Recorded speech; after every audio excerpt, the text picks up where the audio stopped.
married, and yet we hear not of our son-in-law. What's to be said? What mockery will it be to want the bridegroom when the priest attends to speak the ceremonial rites of marriage? What says Lucentio to this shame of ours? Oh, shame and mine!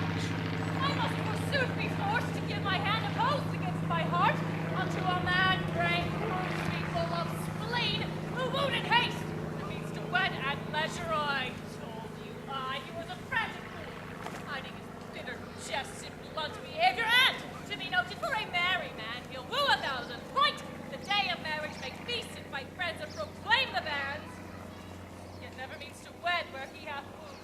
Now must the world point at poor Catherine and say, lo, there is mad Petruchio's wife. If it would please him, come and marry her. Patience, good Catherine. And Baptista too. Upon my life, Petruchio means but well, whatever fortune stays him from his work. Though he be blunt, I know him passing wise. Though he be merry, yet withal he's honest. Would Catherine had never seen him, though. Go, girl, I cannot blame thee now to weep. For such an injury would vex a very saint. Much more a shrew of thy impatient humor. Master! Master, news! Old news and such news as you've never heard of! What, is it new and old too? How may that be? Why, it's not news here of Petruchio's coming! Is he come? Why, no, sir!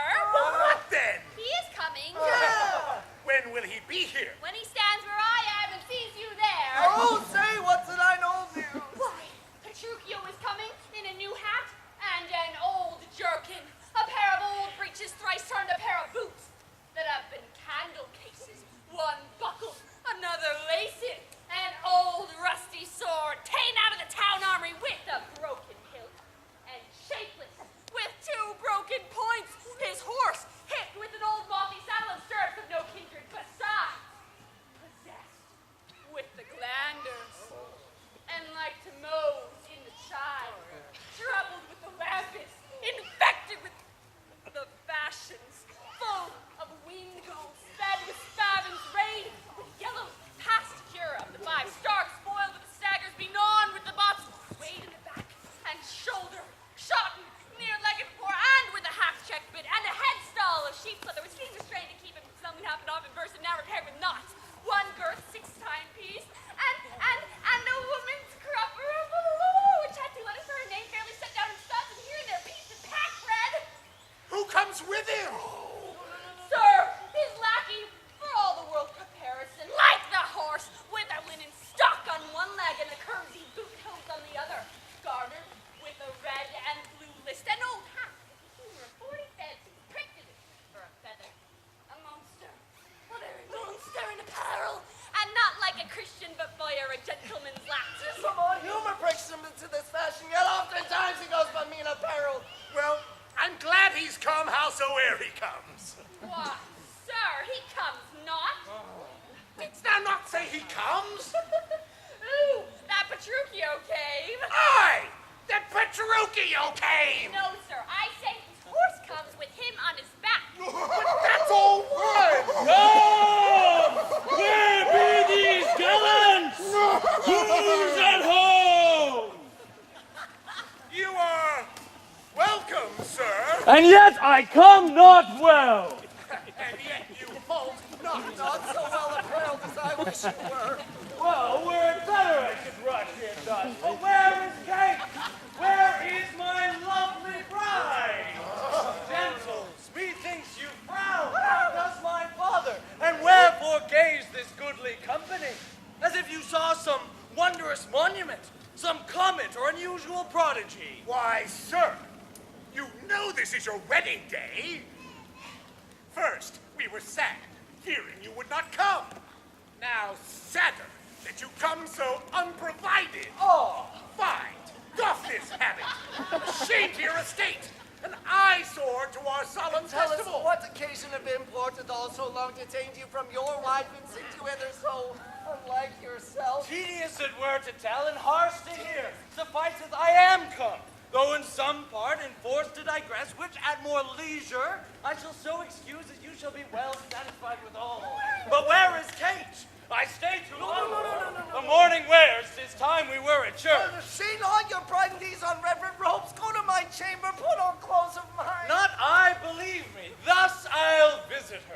But thus, I trust, you will not marry her. Good sooth, even thus. Therefore have done with words. To me she's married, not my clothes.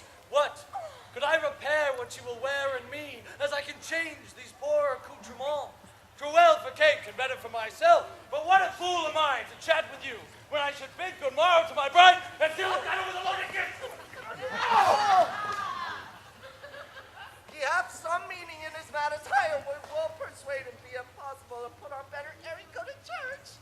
I'll after him and see the event of this. Oh, but her love concerneth us down. Oh, for my master's sake, Lucentio. Signor Cremio came you from the church. As willingly as that I came from school. Is the bridegroom coming home? A bridegroom, says you. I, a groom indeed, a grumbling groom, and that the girl shall find. We curse her these sheets, is impossible. Why, he's a devil. A devil? A very fiend. Why, she's the devil. A devil? The devil's death. Tut! She's a lamb. A dove. A very fool dame, I tell you, Sir Lucentio. When the priest should ask if Katrina should be his bride, "Aye, by God's wounds," quoth he, and swore so loud that all amazed, the priest let fall the book. And as he stooped again to pick it up, the mad-brained bridegroom took it with such a cut that down fell priest and book in print. What said the witch when he rose again? Why, she trembled and shook while he stamped and swore that the victim had to cousin him. After this done, he called for wine. "A health," quoth he, as if he'd been a boy, carousing with his mates after a stove. Coptophamos get up through the subs round the sexton's face.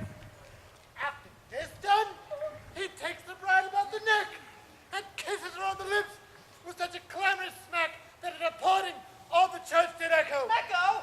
Echo! Such a mad marriage never was before. Oh, hark, I hear the minstrels play.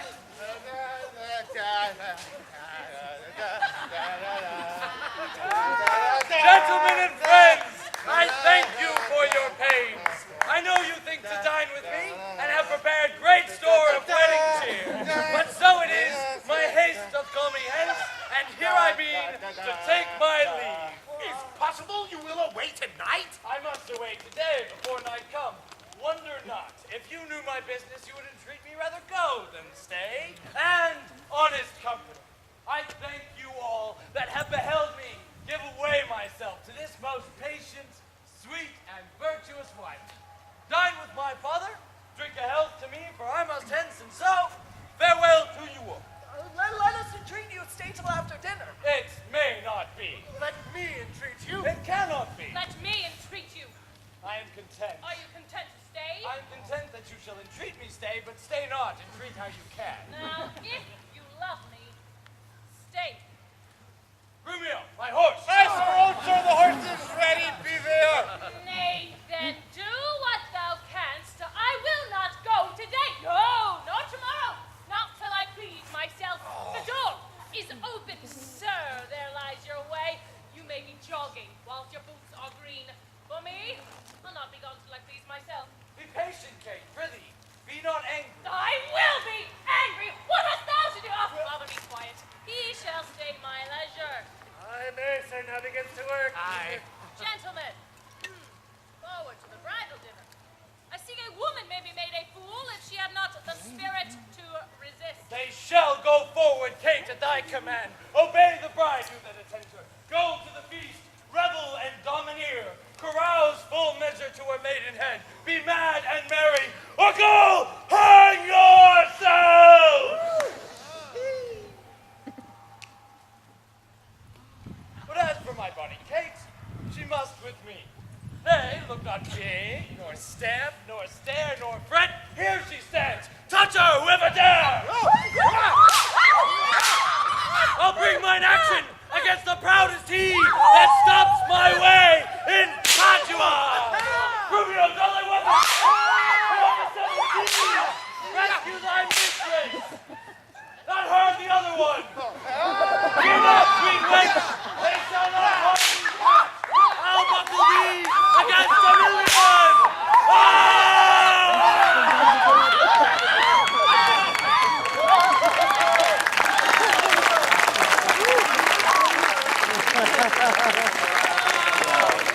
Nay, let them go. quiet ones. When they're not so quickly, I would die laughing. That matches never was polite. Mistress, what's the opinion of your sister? Being mad herself, she's madly mated. I warned you, Petruchio's cated. Neighbors and friends. No bride and bridegroom wants for to supply the places at the table. You know there wants no junkets at the feast. Lucentio, you shall take the bridegroom's place, and let Bianca take her sister's room. Shall sweet Bianca practice how to bride it? She shall, Lucentio. Come, gentlemen. Let's go. Eric, go by fire before me. But I, with glowing fire, shall warm myself, for, considering the weather, a taller man than I will take the cold. Holla ho, Curtis! Who is it that calls so coldly? Piece of ice. If thou doubt it, thou mayest slide from my shoulder to my heel with no greater run by my head and neck. Oh, the fire, good Curtis. Is my master and his wife coming, Grumio? I, Curtis, I, and therefore, let me stand next to your fire. Is she so hot as Shrew as she's reported? She was good, Curtis, before this frost, but thou knowest, winter tamed man, woman, and beast, for it tamed my old master, my new mistress, and myself. Fellow Curtis, but wilt thou make a fire, or shall I complain on thee to our mistress, whose hand, she being now at hand, thou shalt soon feel to thy cold comfort for being so slow in thy hot office? I pray thee, good Grumio, tell me, how goes the world? A cold world, Curtis, in every office but thine, therefore fire rough. Do thy duty and have thy duty, for my master and mistress are almost frozen to death. There is fire ready. And therefore, good Grumio, the news. What therefore fire? For I've caught extreme cold. Where's the cook? Is supper ready? Is the house trimmed? Brushes strewed? Or cobwebs swept? The serving men in their new fustians, their white stockings, and every officer's wedding garment on, be the jack spare within, the Jill spare without, the carpets laid, and everything in order. Yeah. And therefore, I pray thee, news. First, no, my horse is tired. My master and mistress fallen out. How? Out of their saddles and into the dirt, and thereby hangs a tail. Well, let's have it, good Grumio. Lend thine ear. Here. There. This is to feel a tale, not to hear a tale. Therefore, 'tis called a sensible tale. For this cup was meant to knock at your ear and beseech listening. Now, I begin. Imprimis. We came down a foul hill, my master riding behind my mistress. Both of one horse? What's that to thee? Why, a horse.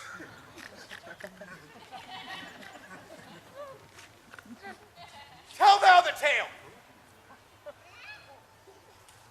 But, hadst thou not crossed me, thou shouldst have heard how her horse fell, and she under her horse. Thou shouldst have heard in how miry a place, how she was bemoiled, how he left her with the horse upon her, how he beat me because her horse stumbled, how he swore, how she prayed that never prayed before, how I cried, how the horses ran away, how her bridle was burst, how I lost my crupper. With many things of worthy memory, which shall now die in oblivion, and thou return unexperienced to thy grave. But by this reckoning, he is more shrewd than she. Oh, I, Curtis, I, and that thou and the proudest of you all shall find when he gets home. What talk I have this? I'll call forth Nathaniel, Joseph, Philip, Peter, and the rest. Are they all ready? They are. Call them forth.